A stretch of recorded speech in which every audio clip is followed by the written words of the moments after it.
4.15 총선을 앞두고 경기 인천 격전지 후보들을 만나서 각오와 비전을 들어보고 있습니다.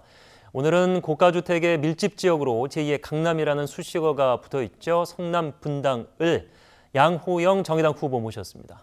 어서 오십시오. 안녕하세요. 예. 자, 내일부터 이제 본격적인 선거운동이 시작이 됩니다. 성남 분당 을 지역에 출사표를 던지셨는데 출마의 변부터 들어보도록 하겠습니다. 네. 성남시 분당구 주민 여러분, 안녕하십니까? 정의당 양호영 후보입니다. 우리나라 국민소득이 3만 불을 넘어서고 선진국 반열에 올랐지만 우리 서민들의 삶은 녹록지 않습니다. 코로나19 바이러스 확산에 따라 국민들의 삶은 더욱 팍팍해지고 기본적인 안전과 건강마저 보장받지 못하고 있습니다. 성남시 분당구는 30년 된 1기 신도시로 인구가 약 50만 명에 육박하고 있습니다. 하지만 높은 집값과 과열된 입시, 학군 경쟁으로 그리고 노후 열배관 안전 문제 등으로 분당구민의 삶의 질이 저하되고 있습니다. 최근 5년 동안 분당구 청년은 2만 명이 떠났습니다. 분당구 전체 인구는 50만 명을 2015년에 넘어섰으나 2016년부터 계속 감소하고 있습니다. 우리 사회는 지금 승자 독식의 무한 경쟁이냐, 모두를 위한 협동과 연대의 기로에 서 있습니다. 저 양호영이 청년이 사랑할 수 있는 나라, 모두 함께 잘 사는 안전한 분당을 만들겠습니다. 함께해 주십시오. 감사합니다. 예. 출마 이전에 이제 계속해서 정의당 성남시 위원회 위원장으로 활동을 하셨습니다. 지역민들과 현장에서 만나면서 소통을 많이 하셨는데 그간의 성과들이 많다고 들었습니다. 몇 가지만 좀 소개해 주시죠. 네, 저는 두 가지만 말씀드리고 싶습니다. 첫 번째는 강남역 철탑에서 고공농성 중인 지금 오늘로 297일째 고공농성 중인 김용인 님에 대한 이야기입니다. 네, 제가 처음 이제 성남시 위원장이 되었을 때 이때 김용인 님이 목숨을 건 단식 투쟁을 하고 계셨습니다. 그게 이제 전국 국민적으로 이제 이슈가 됐었고 제가 그리고 성남 당원을 통해서 김용인 님도 성남 시민이라는 얘기를 들었습니다. 그래서 이건 제가 위원장으로서 반드시 가서 연대를 해야 되겠다 하는 생각을 하고 성남 당원들과 함께 연대와 지지 표명을 하러 갔었습니다. 그리고 통화도 하고 현재 상황도 여쭤보고 무엇이든지 힘든 일이 있으면 돕겠다 이렇게 했었고요. 일단 도울 수 있는 일은 저희들이 성남 당원들이 피켓을 만들었어요. 피켓을 만들어서 월요일 아침 출근 시간대 같이 가서 연대와 지지 피켓팅을 하고 연락도 드리면서 소통도 하고 그렇게 진행을 했습니다. 지금까지 계속 연대하고 있습니다.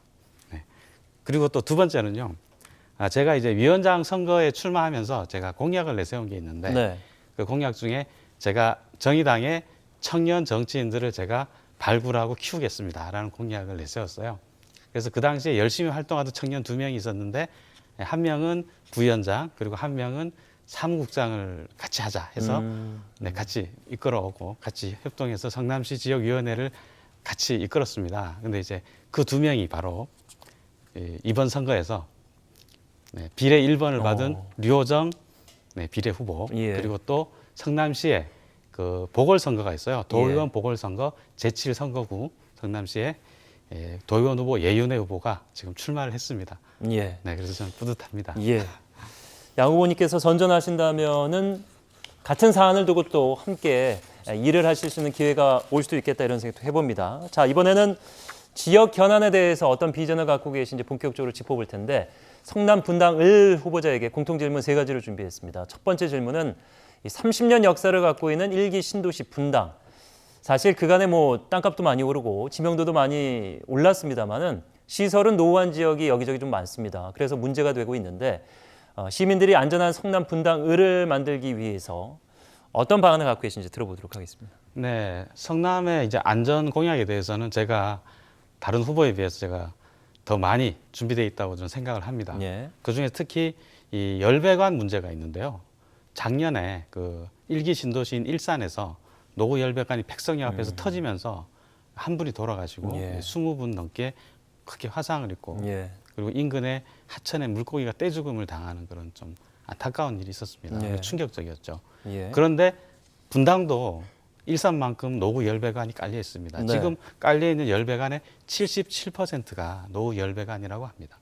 그리고 사실은 작년과 재작년에도 사건이 터졌습니다. 예, 그 온수가 터져 나왔고 큰 사고로 이어지지 않아서 다행히 사람이 다치지는 않았죠. 여론으로 이렇게 번지지 맞습니다. 않았습니다만. 크게 여론으로 번지지는 않았지만 예. 그런 일이 있었고요. 그리고 실제로 열배관 안전을 점검하는 노동자들의 얘기를 좀 들었었는데 네. 그분들이 지금 3교대를 하고 있고 인력 부족으로요. 예. 그 다음에 또 어디서 열배관이 터질지 모르는 그런 상황이라 사실 안전 문제도 있다고 합니다. 그래서 저는 제1호 법안으로 지역 열배관 안전관리 패키지법이라는 걸 제안하고 싶습니다. 예.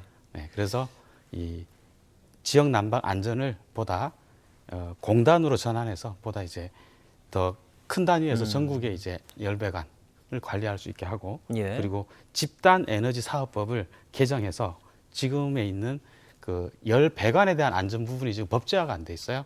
그래서 그 부분을 법제화하려고 생각하고 있습니다. 예. 자, 두 번째 공통 질문은 부동산 정책에 대한 이야기인데 제가 이제 시작할 때 말씀드렸습니다만은 집값, 땅값이 많이 오르면서 강남 뭐 이런 얘기도 듣습니다만은 사실 정의당의 존재 가치도 크게 여기 있죠. 출사표를 던진 이후에 이제 중산층과 세입자들을 위한 부동산 정책을 내놓으시고 계신데 어떤 내용 좀 여기서 들어보겠습니다. 네. 지금 몇 억씩 올랐다는 강남 집값을 보면서 많은 분들이 분노를 넘어서 박탈감과 좌절감을 느끼는 게 사실 지금 한국 사회입니다. 네. 그리고 부동산 투기와 이로 인한 자산 불평등은 이제 더 이상 방치할 수 없을 만큼 큰 문제가 되었습니다. 예. 그래서 이 정의당에서는 이 분당을만을 봐도 이 전체 가구 중 45%인 9만 5천 가구가 전월세 세입자입니다. 아, 예. 그래서 정의당에서는 이런 세입자들을 위한 부동산 정책을 이번에 제안하고 있습니다. 그래서 네. 세입자들에게 9년 동안은 안심하고 주거할 수 있도록 만들어주자. 그 방법인데요. 그 방법을 하기 위해서 세 가지가 있습니다. 예. 첫 번째로는 일단 이 전월세를 상한제를 둬서 물가에 연동해서 상한제를 두는 겁니다. 네. 그리고 두 번째로는 지금 전세가 2년으로 되어 있는데 그걸 3년으로 이제 늘리는 거고요. 예. 그 다음에는 이 3년인 이 계약을 두 번에 재청구할 수 있도록 재청구 권리를 세입자에게 주자는 것입니다. 예. 그래서 9년 동안은 그 전세가 많이 오르지 않은 채로 안심하고 살 수 있는 방안을 정의당이 제시하고 있습니다. 예. 요즘에 이제 코로나 사태 때문에 소위 말하는 이제 건물주들이나 집주인들이 선의를 많이 베풀고 있는데 이게 한시적이 아니고 서민들을 위해서 쭉 어떤 제도적으로 지속할 수 있는 그런 부분들에 대한 얘기를 해주신 것 같습니다. 세 번째 공통 질문, 이 수천억의 예산이 수반되는 판교 대장지구 송전선 민원. 성남시가 이 부분을 두고 골머리를 앓고 있다고 하는데 이게 이제 사업 시행자 그리고 입주 예정자, 뭐 입주와 관련된 여러 가지 이제 관련자들이 이게 이제 서로가 주장하는 부분이 맞지가 않는 부분이 있어서 굉장히 지금 시끄럽다고 하는데 어떤 내용인가요? 네, 저도 좀 파악을 해봤는데요. 네. 성남에는 사실 아주 예전에 분당구 구미동에 이 송전선 문제가 있었습니다. 예. 그래서 주민들이 집단 민원을 해서 그 구미동에 있는 송전선을 지하화했습니다. 네. 근데 그게 사실 꽤 오래 걸렸습니다. 주민들이 집단 민원을 하고 거의 20년 가까이 걸려서 완성이 되는. 결국 이제 묻은 거죠? 네네, 예. 땅속 깊이 70m 이상 예. 땅속 깊이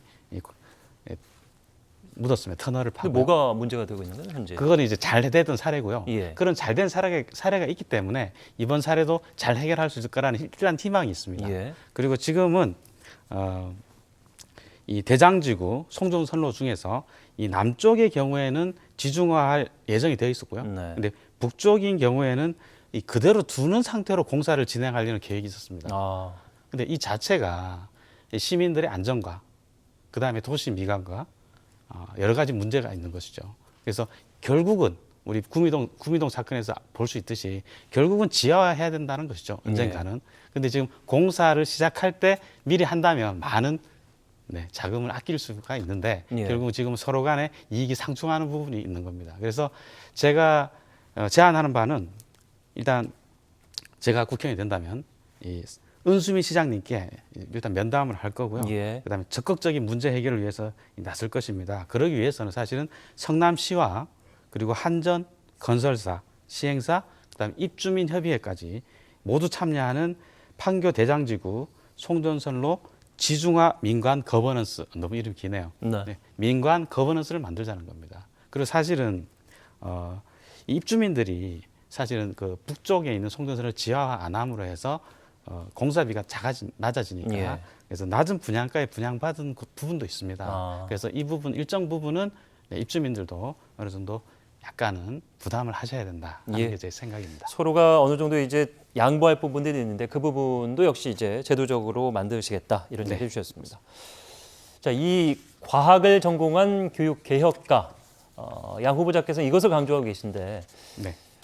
현재는 이제 학교를 못 가서 괴롭습니다만은 결국에는 이제 올 연말에 수능이 늦어지긴 하겠습니다만 네. 입시 지옥을 또 한번 겪어야만 됩니다. 맞습니다. 우리 학생들에게 어떤 말 해주실까요? 네, 우리 아이들은 지금 과도한 이 수능과 그리고 입시 경쟁에 지금 엄청난 스트레스를 받고 있습니다. 네. 그리고 그 압박감을 견디기 위해서 시험 때마다 고농도 카페인 음료를 먹고 잠을 제대로 못 자고 몸까지 상하는 그런 참 안타까운 일이고요. 예. 그리고 심하게는 이 꽃도 피워보지 못한 우리 청소년들이 스스로 세상을 떠나는 비참한 일들이 일어나고 있습니다.